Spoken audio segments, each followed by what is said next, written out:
दिनचर्या कोई पकड़ लीजिए, एक आज्ञा पालन कीजिए। अगर 100 आज्ञा ना पालन करने की सामर्थ्य आ जाए तो बताना, एक कोई आज्ञा पालन कर लीजिए, वो 100 आज्ञा पालन, और एक आज्ञा उल्लंघन कर दीजिए, 100 आज्ञाओं से आपको नीचे गिरा देंगे।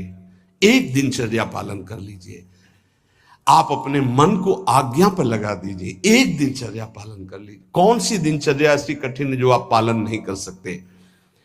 मैंने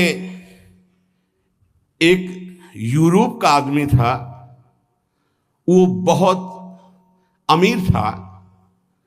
वो मरते समय घर वालों को कहा कि मैं एक वसीयत लिखा है, वो मुझे पढ़ने को मिली उस दिन। पूज्य नारायण स्वामी जी कह रहे हैं, उसमें कोई रुपया पैसा की वसीयत नहीं थी। उसने एक बहुत मोटे अक्षरों में शब्द पूरा खाली, पूरी डायरी खाली, केवल एक शब्द, और कहा मैं ये वसीयत आप लोगों को लिखकर, time is money in the world. सही शब्द है कि गलत है?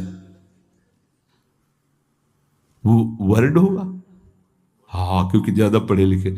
Time is money in the world, दुनिया में सबसे बड़ी संपत्ति समय है। दुनिया में सबसे बड़ी संपत्ति समय है। जब से मैंने ये पढ़ा तो इस दास ने समय की सदैव कद्र की है, हर समय को सार्थक किया है।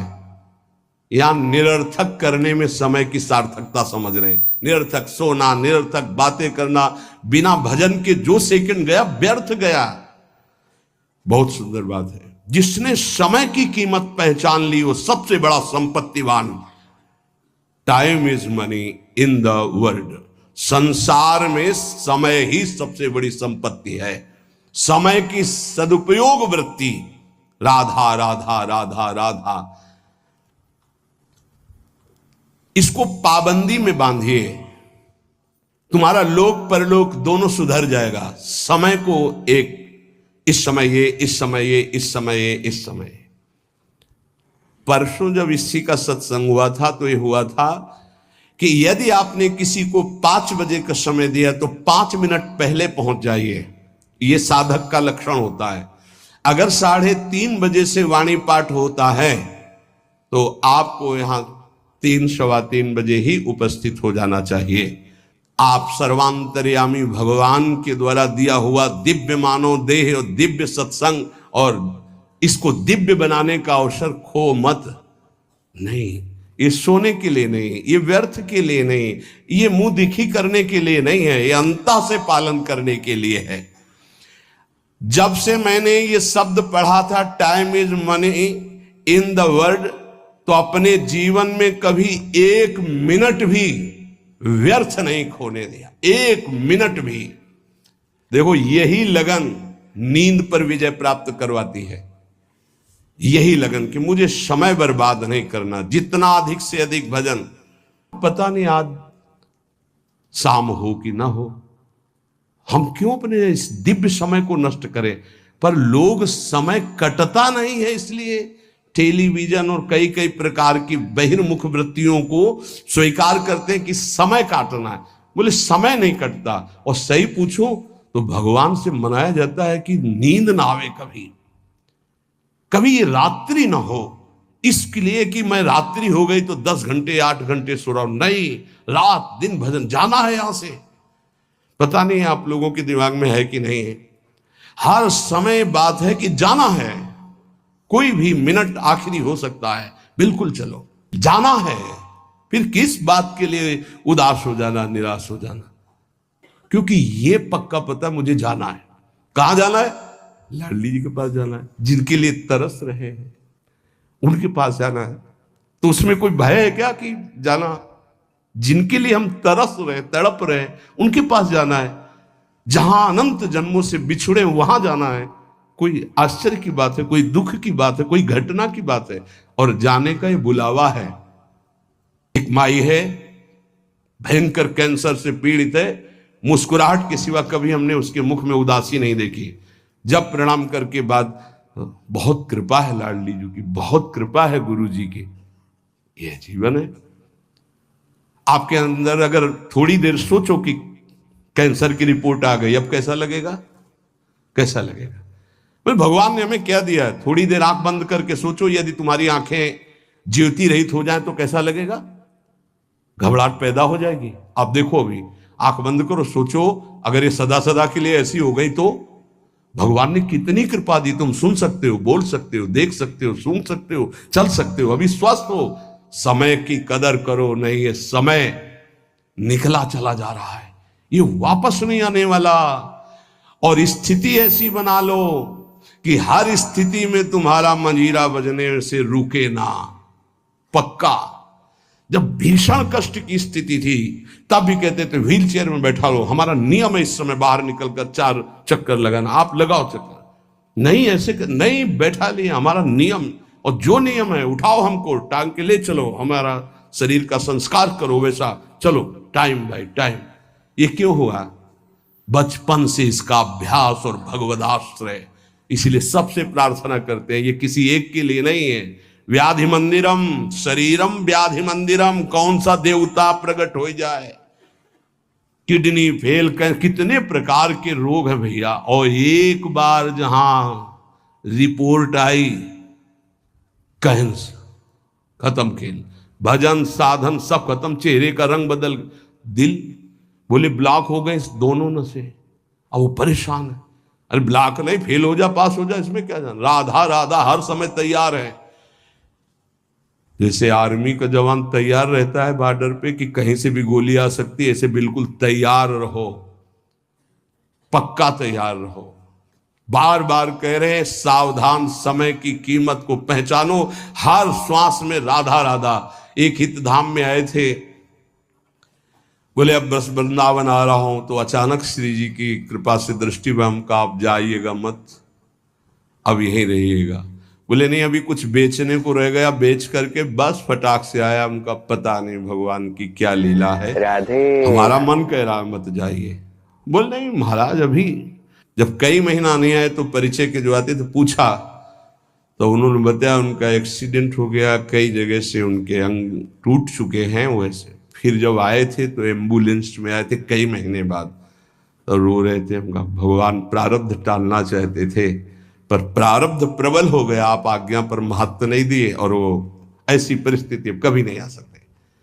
बड़े स्वस्थ और चलते फिरते, सूचना मिली कैंसर, 2 महीने में हालत खराब, पर वो तो समर्पित थे, तो यहाँ वेदांत हॉस्पिटल में आके धाम बेसरी, कुछ भरोसा नहीं इसका, जो बहुत अकड़ के चल रहे हैं, और लंबा समय इतना कमा के रख दें कि 7 पीढ़ियां तक खाती चली जाएं। बड़ा व्यवस्था के ऊपर व्यवस्था, ये नहीं सोच रहे यहां से जाने की तैयारी हम क्या कर रहे हैं। नारायण स्वामी जी कहते हैं, गोस्वामी तुलसीदास जी महाराज के दोहे हम अपने जीवन में सामने रखा है, आप भी सुन लीजिए।